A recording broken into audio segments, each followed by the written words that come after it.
Manuel Martínez, muy buen día, ¿cómo estás? Muy bien, Jesús, ¿tú? Pues muy bien, aquí viendo algunas cosas, algunos comentarios que tenemos acerca de la lectura de tu libro y de las preguntas que nos hace la gente que tiene que ver en tu obra 22, La Guerra de los Dioses. Hablas de un principio, el origen del principio, así como hay varios libros sagrados como en la Biblia, en la Torá, la Tanaj, se habla de los Elohims. ¿Qué nos puedes decir sobre esto? ¿Cuál es el origen del principio de la creación? Bueno, mira, como tú dices, Elohim, Elohim no es más que el plural hebreo de Elohá. Elohá es Dios y Elohim es dioses. Y la Biblia te dice claramente que el mundo fue creado por Elohim, es decir, la propia Biblia, o lo que entendemos por el Antiguo Testamento, establece o acepta que el mundo fue creado por varios dioses. Entonces, partiendo de esta premisa, yo parto el origen del mundo, ¿no? Entonces, la base de mi libro está basada precisamente en Elohim, el mundo creado por muchos dioses. Y en mi libro, el mundo es creado por 22 dioses y por 52 entidades angelicales. O sea, estas entidades angelicales no tienen la misma fuerza energética que un dios, pero todas ellas juntas tienen tanta fuerza como los dioses. En el principio de mi libro, los dioses, igual que se dice cuando en el Génesis los dioses deciden crear el mundo, o Dios decide crear el mundo, como lo queramos ver, porque en nuestra cultura cristiana, pues a pesar de estar en la Biblia, no se acepta el politeísmo, ¿no? Se admite que Dios es el mismo, pero que con diferentes nombres. En mi novela yo parto de otra premisa diferente, es decir, que sí había entidades energéticas diferentes. Estas entidades energéticas diferentes en principio son 22. Y estas 22 no todas tienen el mismo grado energético de fuerza. Hay unas más poderosas que otras que tienen más fuerza, pero deciden juntarse las 22 y dar origen a lo que nosotros conocemos como la creación. Esto se hace en una primera parte. En una segunda parte, estas mismas 22 entidades, o sea, estos 22 dioses o entidades, deciden unir su energía con las divinidades angelicales, creando una fuerza muchísimo más poderosa. Y es de ahí de donde inician el proceso de la creación. Estas 22 entidades yo las he dado nombres, ¿no? O sea, las he dado nombres. Tengo que leértelos porque si no, no me voy a acordar de todos. Y las 22 divinidades o dioses originales eran Jehová, Alá, Brahma, Isis, Atenea, Zeus, Cristo, Amón, Vishnu, Belial, Yanguán, Odín, Lucifer, Belcebú, Satán, Júpiter, Caixén, Osiris, Apolo, Kuan Yin, Niwa y Krishna. En mi libro estas son las 22 divinidades originales que dan origen al mundo con la fusión. Como luego iríamos viendo más adelante en mi libro, estas entidades todas eran energías aparte unas de otras. Se fusionan para la creación del mundo, pero eventualmente cada una de estas divinidades acaba teniendo acceso a una parte de la humanidad, y es por la propia energía que ellos llevaban. Entonces, una de las premisas que se establecen en el libro es por qué. Esto es todo el origen. Todavía no hay separación entre luz y oscuridad. Cuidado, esto es solo el origen. Solo el origen. La lucha, lo que se llamó en la Biblia la rebelión de Lucifer, viene después, ¿no? O sea, en mi libro Lucifer es un dios, una entidad una entidad energética que nosotros la llamamos Dios, como Belcebú y como otras, que en la Biblia pues luego las interpretan de una forma totalmente diferente. En mi libro son fuerzas energéticas que en principio, pues como te digo, unas tienen más fuerza de otras, y Jehová era la más fuerte en esos momentos energéticamente, pero no más fuerte que la combinación de otras dos energías. Es decir, las energías estaban muy divididas. Entonces, estas 22 dioses o energías deciden fusionarse con las 52 entidades angelicales y dar origen al mundo. Entonces, en un principio lo que ellos deciden es crear 600.000 almas. Este dato, bueno, pues es un dato muy clásico de la Cábala. La Cábala judía insiste en que en el principio se crearon 600.000 almas. ¿Qué pasa con todo esto? Bueno, primero los dioses, antes de experimentar con crear a los sapiens o seres humanos, como os guste llamarlo, crean los animales. Crean los animales, entonces van creando los diferentes tipos de animales. ¿Y qué hacen estos dioses? ¿O qué hacen estas almas creadas por los dioses? Bueno, pues en principio van a la tierra a experimentar y entran dentro de los animales. Pero ¿qué pasa con eso? Que claro, que esas almas empiezan a tener características animales de haber experimentado allí. Ya tienen. Y esas características animales, cuando el alma vuelve a la energía fundamental, a lo que queramos llamar como el punto de partida de todo, pues ya vienen, en cierto modo, influenciadas por su experiencia como animales en la Tierra. O sea, porque ya han sentido lo que es esa forma de ser una entidad pura energética, a entrar contaminada a un cuerpo animal y salir totalmente contaminada, pues por las necesidades animales, por las luchas, la supervivencia.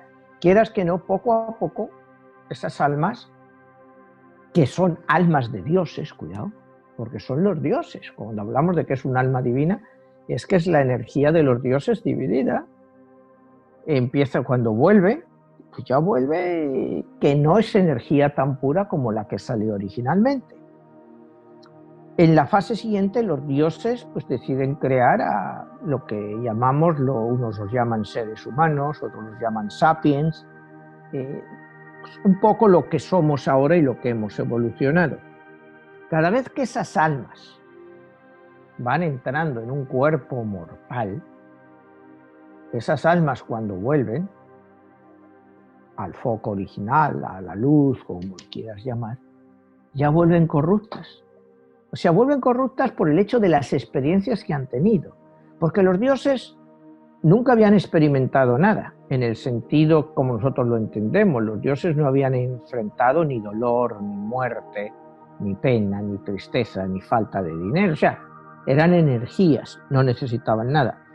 Cuando esa parte de la energía de los dioses empieza a entrar en los cuerpos humanos y experimentan todas estas emociones y estas cosas físicas, las necesidades, pues cuando vuelven al todo, ya vuelven contaminados. Entonces, llegamos a un momento en que los dioses están contaminados por las experiencias humanas. O sea, en mi libro lo que da a entender que el gran error de los dioses fue crear a los humanos y darnos un alma divina que era parte de ellos, porque el sapiens lo contamina todo, lo destruye todo. Y ahí es donde empieza realmente lo que es en mi libro la guerra de los dioses.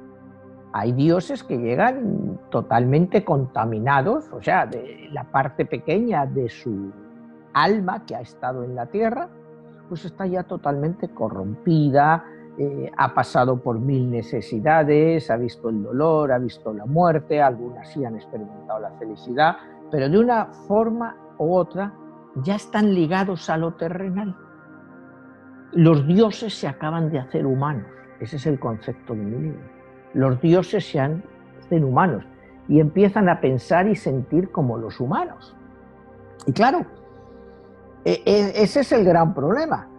¿Cómo los dioses pueden volver a ser dioses y deshacerse de toda la corrupción, de todas las penas? Porque claro, cuando hablamos de un alma un alma que viene a la Tierra hay personas que creen en la reencarnación y creen que, bueno, pues va a volver.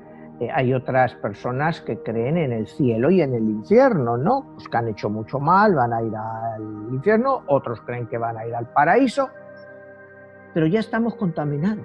O sea, ese alma ya está contaminada, o sea, ya no es el alma inicial, sino que esas almas, y además esas almas han crecido, como te digo, se inicia con 600.000 almas, pero esas almas quieren nuevas experiencias. Entonces, en un primer momento, los dioses les permiten a esas almas multiplicarse por 10. Es decir, en vez de 600.000, pues ya son 6 millones. Esos 6 millones siguen creciendo, van aumentando. Los dioses permiten otra vez otro crecimiento por 10. Ya llegamos a 60 millones. A 60 millones de almas. Y así sucesivamente. Después se multiplican otros 10, ya somos 600, y después otros 10, y ya somos 6.000. O sea, ya prácticamente ahora estamos 8.000 en el mundo. Ya los dioses no van a permitir que esto se extienda mucho más, porque luego aquí te establezco los plazos de la creación. El punto es, Jesús, cuando nosotros hablamos, cuando te hablo de la expansión de las almas, de empezando de 600 y acabando en lo que somos ahora, casi 8.000 millones, ir de 10 en 10, el alma divina cada vez se aleja más del Creador. Y yo siempre pongo un ejemplo. Imagínate que tú eres un empresario o cualquier persona y pones pues una tienda, por ejemplo, no sé, una hamburguesería que se llama Pepe's Cheeseburger. Y Pepe's Cheeseburger pues resulta que es muy exitosa. Entonces, abre otras 10 franquicias. ¿Qué pasa aquí? Que ya el fundador de Pepe, el alma original, cada vez tiene menos control de las otras 10 franquicias. Cada vez ese alma está más alejada del creador. Y si después Pepe le va todavía mejor y otras 10 veces y ya se va a 100, pues cada día pierde más la esencia del creador. Y ese es el punto que yo hago en mi libro, es que las almas se han expandido tanto que ya hemos perdido el contacto con el creador. Ese es el punto que yo veo más fuerte en esto, que es el haber perdido ya el contacto con la esencia creadora por la expansión de las almas. Manuel, y hablando en términos de numerología, ¿qué significa el número 6 y en este caso 600? Porque para la parte judía el 666, que cuando se traduce a nivel cristiano se le denomina el número de la bestia, pero para el número del cabalístico significa otra cosa totalmente. ¿Qué representa para ti el número 6? Bueno, el 6 en numerología pues es un número bastante bueno. Depende cómo sea ese número 6, sobre todo si te viene de 33, es un gran número, pero también te puede venir de 2 más 4, 5 más 1. Entonces el número 6 es un número muy espiritual, es un número muy espiritual y muy humanístico. Manuel, Nikola Tesla decía que para entender las energías vibracionales del universo debemos entender los números 3, 6 y 9, que son múltiples. Entonces, ahorita tú nos estás hablando de, en esa parte de la expansión de las almas, la pregunta sería, ¿cómo es que empieza esa guerra? ¿Por qué le llamas 22 y por qué lo utilizas ese número 22? Y ¿cuál es la razón de la guerra? En este caso, nosotros como seres humanos, ¿qué les representamos para ellos, para que ellos estén en guerra? Mira, cuando hablo de 22, es un número, pues, como te hablo en mis libros en numerología, hay 3 números maestros en numerología, 11, 22 y 33. 22 siendo el número más completo. El número 22, que estas son las 22 energías que inician el mundo en mi novela, pues bueno, como te digo, son 22 energías que se convierten para los humanos en dioses, porque ellos nunca se consideraban dioses, eran simplemente energías que hacen una creación. Entonces, Cuando todas estas almas salen y se van esparciendo por diferentes partes, pues hay energías pues que tienen, esa alma nueva que ha entrado tiene una parte del alma de Jehová, digamos, otra parte tiene el alma de Alá, otra parte tiene el alma de Cristo, otra parte tiene parte del alma de Krishna, por ejemplo. Entonces, todas estas almas empiezan a luchar entre ellas y lo que hacen al final es que crean una guerra entre dioses, porque los dioses no se planeaban una guerra, pero es al dividir la fuerza de los dioses y, como te comentaba antes, al alejarse esas almas, al ser ya tantas de la fuerza original, cuando empieza esta guerra entre los dioses. Y esta guerra entre los dioses, pues bueno, hay épocas de la historia en que los dioses romanos son los más fuertes y dominan el mundo, otras épocas de la humanidad en que el dios cristiano es el más fuerte, otra época en que Alá, el dios del Islam, pues es el más fuerte por muchísimos siglos en una gran parte del mundo. Entonces, esta guerra que tienen los dioses nos utilizan a los humanos. Nosotros somos los soldados de los dioses para llevar a cabo esa guerra. O sea, somos los peones. Es como una partida de ajedrez, aunque en mi libro es una partida de tarot. Y los dioses nos utilizan. ¿Y cómo nos utilizan? Bueno, para tener más fuerza. ¿Por qué históricamente se ha hecho tanto proselitismo en buscar a gente que es de una religión, de cambiarla a la otra?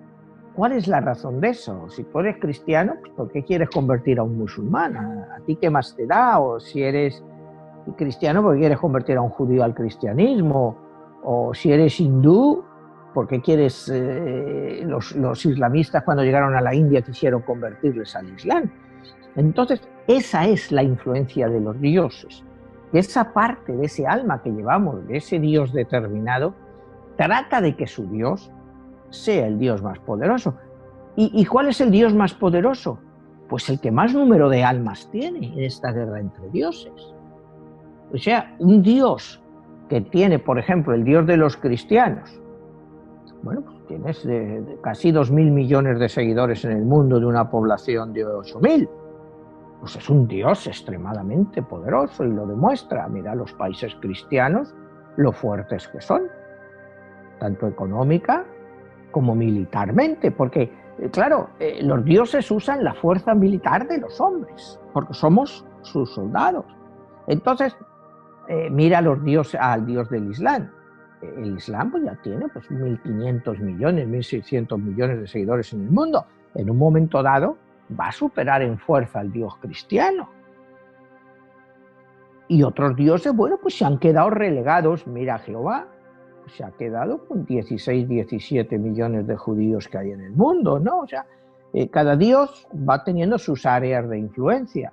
Y esas áreas de influencia las marcamos nosotros por la influencia que tenemos de los dioses. Es algo que está dentro de nuestra alma o dentro de nuestro ADN y nosotros no lo entendemos. Pero todo esto es un gran juego, Jesús, es un gran juego.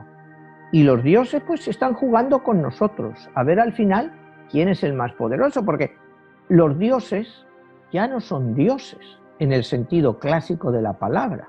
En mi novela, los dioses se han convertido en humanos, porque ya no razonan como dioses, ya razonan como humanos. Tú ves en la Biblia esto del Jehová que manda plagas a Egipto, los masacra, hace unas barbaridades, otro Dios que les manda un diluvio que acaba con toda la humanidad, y son preguntas que se hacen en mi libro. Bueno, pero ¿por qué mandar un diluvio que acabe con toda la humanidad? Pues acaba con los que crean que están podridos, pero no te lleves a todos los inocentes, ¿no? O sea, tiene que haber un punto, ¿no? Es decir, se acaba esto y se empieza otra vez. Entonces, en mi novela sí, esto se acaba y se empieza otra vez. Entonces, mi novela va al origen, ¿no? Entonces, al principio, los dioses todavía, las almas están en un número bastante controlado, aunque, como ya te digo, ya contaminadas por la experiencia terrestre. Entonces, existían dos continentes donde habitaban la mayoría de estas especies, de estos sapiens, o como queramos llamarlo, lo que fueran, y eran Atlántida y Lemuria. Los lemures eran una civilización claramente dominada por lo que más adelante fue los dioses de la luz, que buscaban civilización, tranquilidad, desarrollo humanístico, meditación, telepatía, y no tenían guerras. Y por el otro lado teníamos a la Atlántida, los atlantes. Pues esta gente eran guerrera, influenciada pues, por algunos de estos dioses más guerreros, porque tenían menos seguidores y querían crecer más rápido. Entonces estos pasan pues, varios miles de años, pero eventualmente entran en conflicto. Y este conflicto es un conflicto pues, armado pues, a niveles atómicos, o sea, porque en mi libro la humanidad pues, se va reciclando, muere y desaparece y vuelve a renacer. Entonces, los dos se autodestruyen. Atlantes y lemures se autodestruyen. Entonces, es el fin de la primera fase de la creación. Ahí se acaba, con la masacre entre ellos. Sobreviven algunos, sobreviven varios centenares de miles, sí logran sobrevivir, pero hay centenares de millones que mueren. Entonces es cuando ya los dioses, las energías, pues ya empiezan a decir, bueno, ¿esto qué está pasando? Y ya empieza a diferenciarse más la luz y la oscuridad. Es decir, bueno, hay dioses como Lucifer que se preguntan, bueno, sí, vamos a hacer una humanidad, pero lo que hay que ver es si esta humanidad es más tendente hacia el bien o hacia el mal, porque esto es un experimento que no debemos de controlar, debe de ser libre albedrío. No les podemos exigir a la gente lo que debe de hacer, sino tenemos que ver a dónde nos lleva nuestra creación, si hasta un beneficio final o hasta una destrucción total, como nos acaba de pasar con Atlántida y Lemuria. Y como dicen, bueno, es que cuando han muerto Atlántida y Lemuria, cada vez que muere una persona, muere algo dentro de nosotros, porque es una parte de nuestra alma. Entonces, ¿entiendes? Los dioses empiezan a tener sentimientos. O sea, es que muere algo que es parte mío. Pero claro, cuando estas energías mueren y vuelven, las almas de ellos, como te digo, ya están viciadas por sus experiencias. Ya es muy difícil reciclar a una persona que ha tenido ese tipo de experiencias, que ha sido humillada, que ha sido asesinada. O sea, ya vienen cargados, ya vienen con un montón, como se diría, con un equipaje muy grande, ¿no?, de las experiencias que han tenido. Y ahí es donde llegamos al punto en que hoy no vamos a hablar de él, bueno, lo que fue la famosa rebelión de Lucifer, que la rebelión de Lucifer pues fue una rebelión intelectual, en la cual pues de las 22 entidades que te nombré al principio, hay 7 que se separan de este proceso, que consideran que ya lo de Atlántida y Lemuria pues no ha tenido sentido y que hay que crear una nueva humanidad, pero dejar que la humanidad evolucione sin la guía de los dioses, sino a su libre albedrío, a ver a qué nos da. Entonces ahí es en mi libro donde se produce el inicio de esta guerra de los dioses. Y los 7 dioses de la oscuridad, que ya los hemos mencionado, ¿no? O sea, 7 dioses de la eran Lucifer, es el más grande, Belcebú, Satán, Caixén, Kuan Yi, Nuba y Yang Won. Son los 7 dioses más fuertes de la oscuridad, que se convierten en oscuridad, pero la oscuridad de ellos es lo que ellos llaman oscuridad por la libertad. Libertad para hacer el bien y libertad para hacer el mal. Y al después de todo el proceso, ver qué es lo que los dioses han creado. Porque los dioses, acuérdate que en este punto ya son humanos. Sí siguen teniendo poderes, todo lo que quieras y crear, pero ellos ya son humanos. Los dioses empiezan a odiarse entre ellos mismos. Es una guerra entre dioses. Es como si aquí estase como estamos en la Tierra. Los países se odian entre ellos por siglos y ahora los dioses se odian entre ellos. Entonces es una guerra abierta con la cual utilizan a la humanidad como su ejército, a ver qué dios es más poderoso y cuál es capaz de llevar a cabo pues su misión. Y ahí es cuando llegan al juego del que habla mi novela, ¿no? Y es cuando deciden, porque la primera civilización que nosotros conocemos bien es la egipcia, ¿no? No es que sea la primera civilización, tienes antes la Sumeria, la Babilonia, pero realmente la primera que tenemos datos realmente grandes es de la civilización egipcia. Entonces, los dioses, a través de las 22 cartas del arcano mayor del tarot egipcio, deciden jugar una guerra entre dioses. A ver qué dios es el más fuerte, o qué dioses son los más fuertes, o si el bien es más fuerte que el mal. Entonces estas 22 cartas las dividen en 11 cartas para la luz y 11 cartas para la oscuridad. Las cartas deben de jugarse en un periodo, aquí te digo exactamente, el periodo que se corresponde serán 22 ciclos de 144 años cada uno. Mira el número, 22 ciclos de 144 años cada uno, 22 ciclos para la luz, 22 ciclos de 144 años para la oscuridad, y habrá otros 22 ciclos de 144 años que serán intermedios.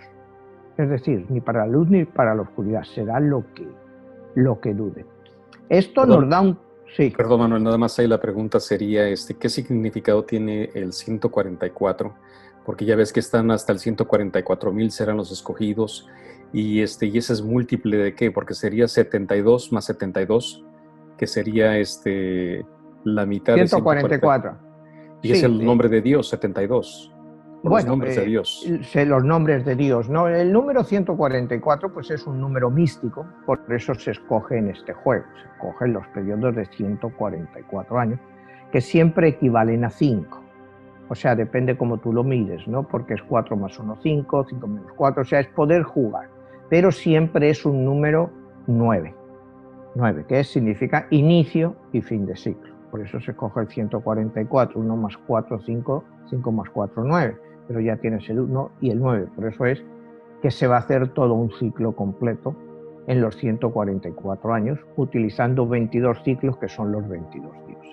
Es por lo que se utiliza. Y allí también tendríamos que hablar un poco del 11, el código secreto, porque es la confrontación, bien lo dices, de 11 contra 11, y tienes en tu libro eso que se llama el código secreto. ¿Qué hay detrás del número 11? Bueno, pues el número 11, como hemos dicho, es un número maestro, pero que es el número típico de la confrontación. Entonces, cuando los 22 dioses se dividen, se quedan 11 contra 11. Cuando tú juegas un partido de fútbol, pues que es el deporte más popular del mundo, es 11 contra 11, ¿por qué no 12 o por qué no 10? Fútbol americano también es 11 contra 11, o sea, es como un número clave que se utiliza para el desafío.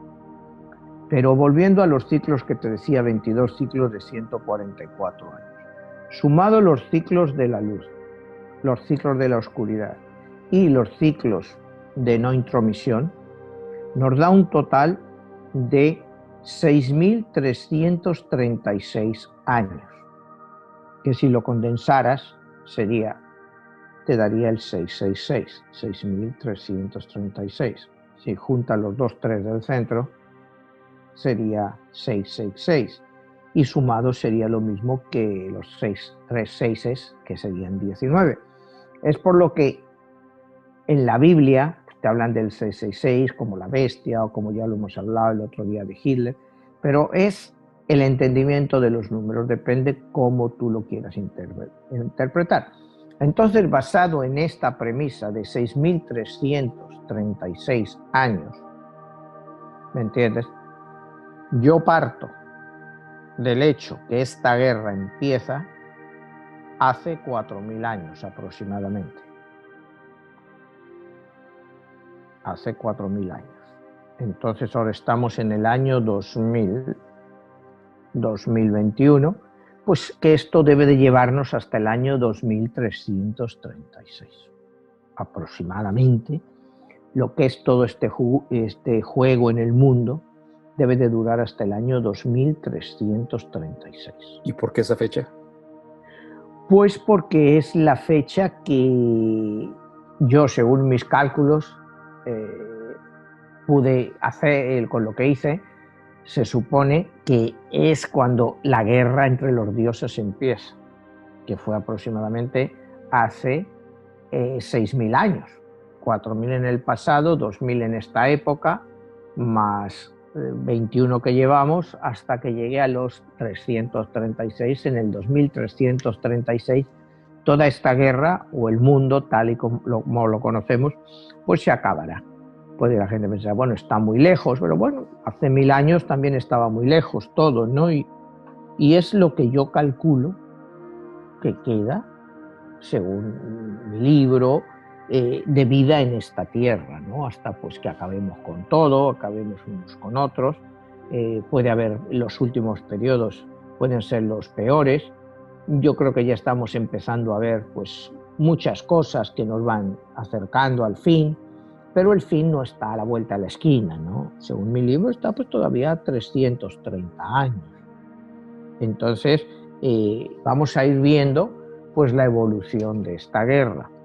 Entonces, como te decía, se la juegan con el tarot, sobre todo con el arcano mayor de las 22 cartas del tarot egipcio, 11 cartas para la luz, 11 cartas para la oscuridad, y las otras 52 cartas del tarot pues se van a jugar también, pero en mi libro no están, o sea, pues son cartas no principales, pero que también juegan un papel muy importante. Por ejemplo, como te puede jugar un rey de copas o un rey de corazones, pues son otros personajes, pero no del nivel que son estas 22 cartas. Entonces, en esta carta hay una característica muy curiosa, porque son 11 cartas para la luz y 11 cartas para la oscuridad. Pero está la carta de los amantes, que tiene 2 protagonistas. Entonces, como la luz perdió la primera confrontación por Atlántida y Lemuria, porque toda la humanidad fue destruida, entonces fue un triunfo de los dioses de la oscuridad. Lo que deciden es que la carta de los amantes va a estar jugada por 2 personas, 2 personajes a la vez, uno de la luz y otro de la oscuridad. Y el uno o el otro deben de convencer al personaje correspondiente para que vuelva o bien a la luz o bien a la oscuridad. Y a raíz de eso, pues se habrá acabado la guerra de los dioses.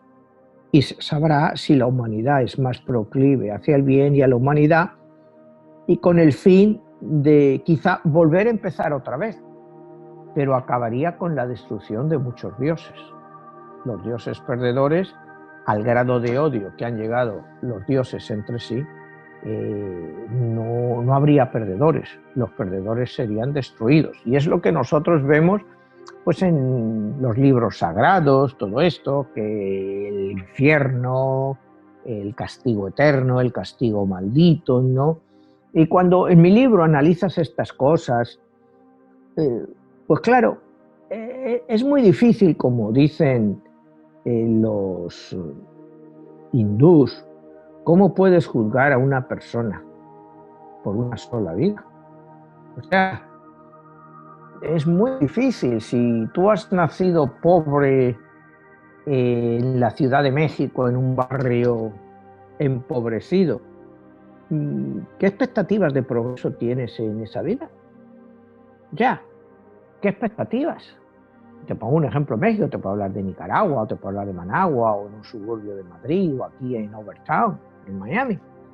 Entonces, pues eso no sería el justo, y no sería lógico que los dioses o Dios se comportara de una forma así. El decirte, es que Dios lo ha querido así. Pero bueno, es que Dios, ¿por qué quiere que yo nazca ahí en Overtown y esté muriendo bajo un puente? O que esté en un... Sí. No, sí, bien, haciendo complemento a lo que estás diciendo, vemos el caso de la India, que existen las castas y hablan del karma y el destino. y te dicen que tú naces en esas condiciones porque algo has hecho en otra vida o algo tienes que hacer en esta vida, que pues te la tienes que calar, como dicen literalmente, y a veces, muchas veces nos preguntamos, y bueno, ni conscientes estamos de lo que pudo haber detonado esa circunstancia. Pero lo más interesante de todo es que bien lo mencionas, que son diferentes culturas, en diferentes mitologías, que se hablan de todos esos dioses que mencionas en tu libro. Vemos en el caso Sí. del mundo maya, que es el inframundo. Y curiosamente, algo que decías tú, que los dioses vienen a la tierra a tener una experiencia humana. Y hoy en día hablamos de que el hombre necesita tener una experiencia divina. Y vemos, por ejemplo, la zona arqueológica de Teotihuacán, que hasta el mismo nombre lo lleva así, ¿no? El lugar donde los dioses se convierten en hombres. Y podríamos decir que también es el lugar donde el hombre se puede convertir en Dios, según la referencia de lo que tenga el manejo de todo ese tipo de energías, ¿no? Entonces, Manuel, si estamos hablando del arcano, ¿por qué utilizas el tarot? Bueno, porque era el tarot más antiguo que conocemos y al buscar un juego los dioses deciden utilizar ese juego. Se atribuyen cartas, como te digo, a 11 para la luz y 11 para la oscuridad, y se inicia el juego que va a durar esos 6.336 años. Entonces, lo que comentábamos es justo que una persona sea juzgada por una sola vida cuando tú has nacido en circunstancias. Tú me ponías el ejemplo hindú. El ejemplo hindú, pues bueno, te lo justifican con el karma, pues que has sido muy malo en una vida anterior o que has cometido muchas cosas, pues ahora vas a ser un intocable para que pagues tu karma y lo hagas. Pero en las sociedades cristianas no creemos en eso. La mayoría de la gente no cree en eso, no cree en la reencarnación. Entonces, ¿por qué estos dioses? Pues te digo, tú naces en un suburbio de mala muerte de México, o de Nicaragua, o de Europa, o de África, o de aquí, en un barrio negro o de inmigrantes. ¿Y eso es el deseo de Dios? O sea, es que y es lo que cuestiona el libro, y eso es el deseo de Dios. Por otra parte, en sociedades que creen en un solo Dios, ¿cómo Dios va a poder cuidar de 7.850 millones de personas? Y ahí nos vamos al ejemplo primero del libro, la desconexión de Dios por la multiplicidad de almas. Al principio las almas sí podían ser controladas por los creadores, porque no eran muchos y eran parte de ellas. Cuando esas almas se expandieron y se expandieron y se expandieron, pues se alejaron, lógicamente, del origen. Entonces, digamos, van a su aire, ¿no? Entonces, lo que hoy vemos en el mundo es sociedades que llamamos civilizadas, o sea, como nosotros creemos que somos civilizados, ¿no? La sociedad cristiana, en la cual, bueno, pues tú estás aquí, eres pobre, pues porque Dios lo ha querido así. Pero cuando te mueras, Dios te va a premiar, porque Dios quiere premiar a los pobres, ¿no? Por lo que han sufrido. Entonces, en mi libro, pues hay uno que le pregunta, bueno, ¿y si Dios me quiere tanto, porque me ha hecho aquí pobre y que no puedo hacer nada? O sea, ¿cuál es el sentido? ¿Cómo entiendo yo el amor de Dios? Entonces, el libro ya va en el punto en que los dioses no tienen por qué amarnos. Eso es un concepto humano que nos hemos creado. Los dioses están experimentando a través de nosotros. ¿Por qué Dios tiene que amarnos? O sea, no sé, nosotros para Dios podemos ser casi como un juguete. Yo mañana construyo, no sé, una muñeca de madera. Yo no tengo por qué amar a esa muñeca de madera. No me gustaría que se me rompiera, porque me ha costado mucho trabajo hacerla. Pues así veo en mi novela muchas partes y los personajes así ven a los dioses. Pues que han hecho algo, que quiere que progrese o no progrese, pero como les vaya, pues al final es como si fuera una muñeca, como de las que hemos hecho nosotros, que al final pues no es nada. Pero curiosamente, ahorita que usas la analogía de la muñeca, así es como inicia la creación en el mundo pues creacionista de la parte judía, donde se habla del golem, donde se habla de cómo se le fue, bueno, también es muy parecido a la creación del mundo maya, donde se hace de barro y se hacen ciertas pruebas en la creación de las humanidades. Se hace de madera, se hace de maíz en el mundo antiguo olmeca, maya, mexica, y lo curioso es que se les insufla vida, pero en la parte ya más judía, que es la parte histórica que conocemos en la parte de la Biblia, es así como Dios creó también por eso te dice, polvo eres y en polvo te convertirás, porque se hace esa figura de barro y le insufla esa energía, que es tener su propia creación. Y de hecho, curiosamente, de ahí viene la historia tanto de Pinocho y la parte de Frankenstein, que son historias a donde se retoma esa parte de cómo el ser humano se siente también como a imagen y semejanza de Dios, que quiere crear vida de lo inanimado.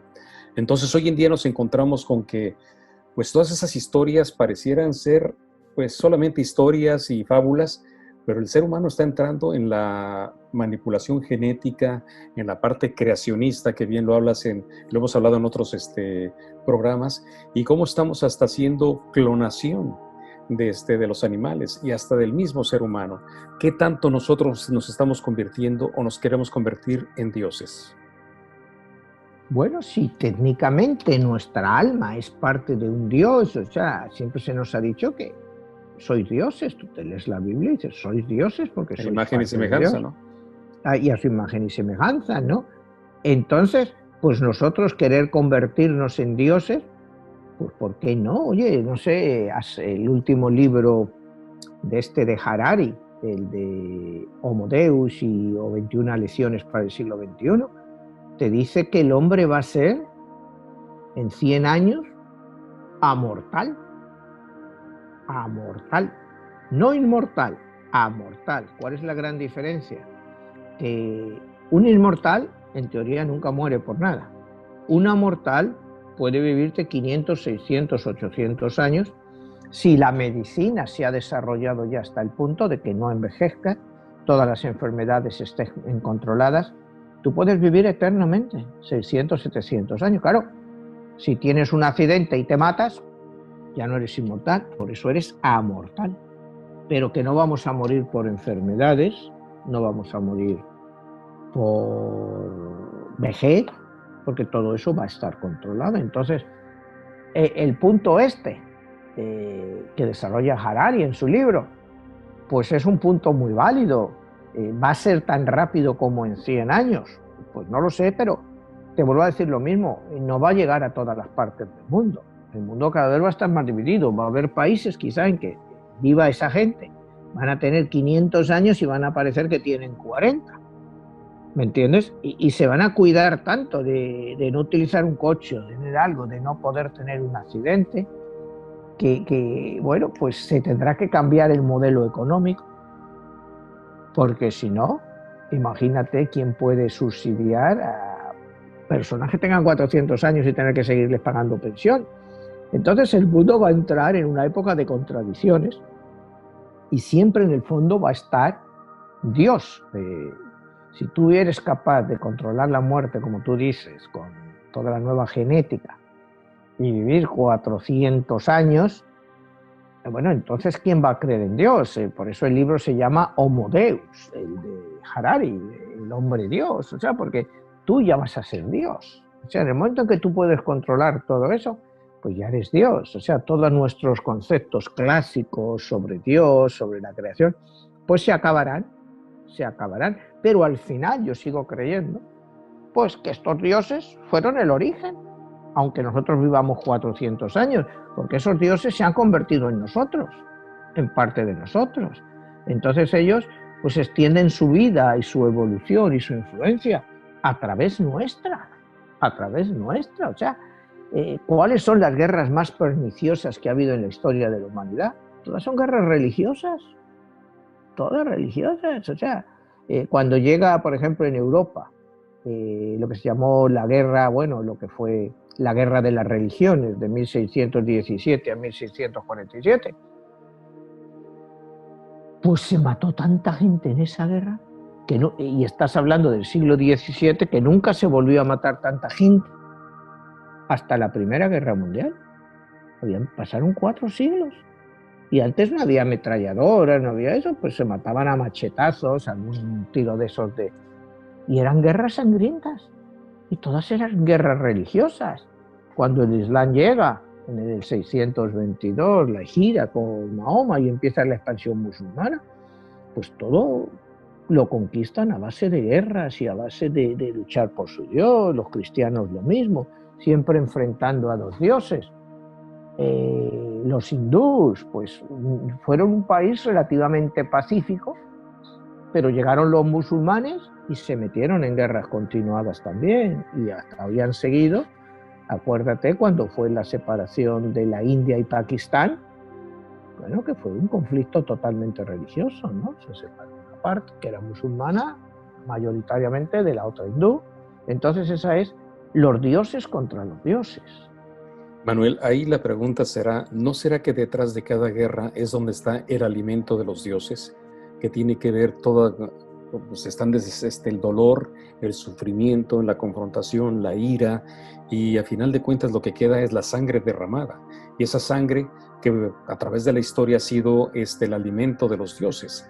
De hecho, es a donde hay quienes se preguntan que por qué los dioses piden sacrificio, por qué piden esa parte, y hay religiones a donde literalmente la sangre es pues parte de ese sacrificio. Y vemos que hay otras religiones, como la cristiana, donde te dice ya no más sangre. Por eso yo vengo a sacrificarme y yo soy quien vengo a entregarme en razón de sustituir esa parte. Y es donde viene la Eucaristía, a donde dice bebed y comer de mi cuerpo. Ya no es Dios o los dioses que te piden quiero la sangre de tu cuerpo.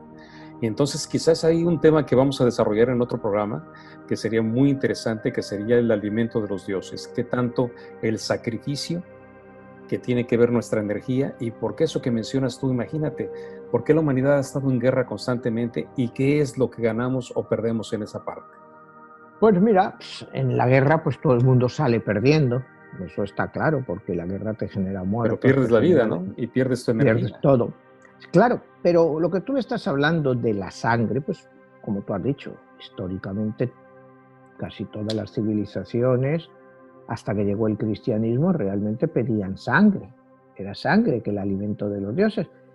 Pero ahí es que ya entraríamos en otras teorías que yo no entro en mi libro, ¿no? Como por ejemplo, pues bueno, pues habría que ir pues a los inicios de lo que conocemos de los sumerios, todo lo que llamaban los dioses astronautas, otras civilizaciones posiblemente que estén entre nosotros y que se alimentan de nuestra sangre, de nuestro dolor, es energía para ellos. O sea, y esos dioses o esas entidades pueden estar entre nosotros y pueden estar dirigiéndonos. La pregunta sería, Manuel, también, y es un cuestionamiento que hemos visto de las gentes, de las personas que nos consultan, ahí entre el mundo extraterrestre, el mundo interdimensional, ¿dónde habitan esos dioses que están en guerra? Pues esos dioses habitan entre nosotros, Jesús. Los dioses esos están entre nosotros. Lo que pasa es que están en una frecuencia diferente y no los vemos. Es como una frecuencia de radio. Tú puedes emitir varias frecuencias, escuchar diferentes radios a la misma vez y no interfieren una con la otra. Tú estás escuchando una por aquí, otra por allá. Este es un tema pues, que se está tratando últimamente mucho, los universos paralelos. O sea, los universos paralelos sabemos que existen. Lo que pasa es que no los hemos podido encontrar. O sea, nuestro nivel de ciencia no nos ha podido. ¿Que los extraterrestres existen? Está claro que existen. O sea, yo no creo que hoy en día haya ninguna duda sobre eso. Lo que pasa, yo vuelvo a creer lo mismo, que están en una frecuencia diferente y que pues no interfieren con nosotros. O sea, es una frecuencia totalmente diferente, entonces por eso no los vemos. ¿Que nos vigilan? Pues yo creo que sí que nos vigilan y tienes que ver, darte cuenta, y bueno, de eso tú eres un experto, que los grandes avistamientos de extraterrestres se ven durante la Segunda Guerra Mundial, 44-45, y sobre todo después de las explosiones de Hiroshima y Nagasaki. ¿Por qué? Porque la fuerza nuclear tan fuerte, ellos temen que pueda pasar a su frecuencia y les afecte a ellos. Entonces tienen que tratar de controlarnos, porque estamos entrando con unas fuerzas que hasta ahora no habíamos entrado, cuando esa fuerza tan destructiva puede penetrarles en su frecuencia, les puede afectar su control. Nosotros, los cristianos, pues se dice, Dios está en el cielo y desde ahí nos vigila. Pero Dios puede estar al lado tuyo, o sea, uno de esos dioses que te digo, pues los dioses son múltiples, en una frecuencia al lado tuya. Y te está viendo o estás haciendo un plan para él. O sea, hasta ahora podemos tener hipótesis. No sé si me entiendes, realidad de probar que hay una frecuencia al lado nuestro y que ahí habitan los dioses o que habitan los demonios, como pueden decir otros, o los inframundos de los mayas, o pues, cuando tanto se habla de algo, es por algo. La imaginación humana está basada siempre en algo. Cuando nosotros, y mire, yo siempre hablo de los dinosaurios, ¿no? De los dinosaurios nosotros no sabíamos nada hasta el siglo XIX. Antes no se sabía nada de los dinosaurios, sí se hablaba en alguna literatura mítica de esta, de los dragones y eso, pero los dinosaurios, es en el siglo XIX, en 1800, durante la Exposición Internacional de París, que se presenta un hueso de estos de un tamaño brutal. Entonces se supone que hubo ese tipo de animales en la Tierra. Al mismo tiempo, aquí en Estados Unidos estaba de presidente Jefferson, que era muy, muy cristiano, y le presentan también otro hueso de estos y entonces él cree que si Dios lo ha creado eso, debe de estar. Y entonces es cuando, entre otras cosas, cuando manda la expedición de Lewis and Clark hacia Luisiana para que investigue todo lo que hay por allí, uno de los objetivos era encontrar a estos dinosaurios. Pero no es hasta esa fecha en que nadie había hablado de dinosaurios. ¿Por qué nadie había hablado de dinosaurios? ¿Y por qué siempre todo el mundo, la gente ha estado hablando por siglos de fantasmas? Pues si hablan de fantasmas, es porque debe de haberlos. O sea, porque no todo el mundo puede hablar de eso. O sea, son miles y miles, o sea, de millones de personas pues, que han tenido alguna experiencia de ese tipo a lo largo de la historia. O sea, todos se lo van a inventar. O sea, no tiene sentido cuando algo es tan comentado y tan hablado, pues que no sea cierto. O sea, no puede ser una invención nuestra. Por ejemplo, te digo eso, cuando todo el mundo habla de extraterrestres, pues tampoco puede ser una invención, si no la gente no hablaría de ellos. O sea, es que, y te vuelvo a decir, hubo una serie de televisión, esta que se llamaba V, que era la de los invasores, estos que eran lagartos y cosas de esas. Pues yo creo que esa serie se hizo precisamente para hacerle creer a la gente que no existían, para hacerle creer a la gente que todo es una invención. Y todas estas muchas películas que se hacen y todo esto, para hacerle creer a la gente pues que es una invención. Y son ellos mismos los que lo controlan todo eso.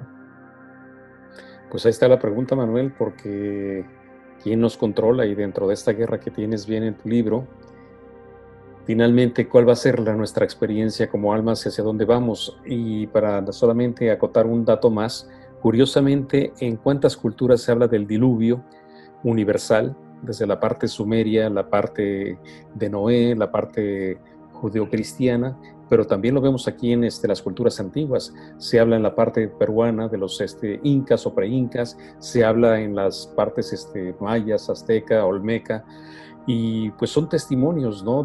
También se habla de lo que mencionabas de esos continentes, ¿no? Y que posiblemente venimos de el resultado de esas batallas y de esa guerra entre los dioses. Y bueno, pues es un tema que queda abierto, Manuel, para que lo podamos seguir hablando en otros programas.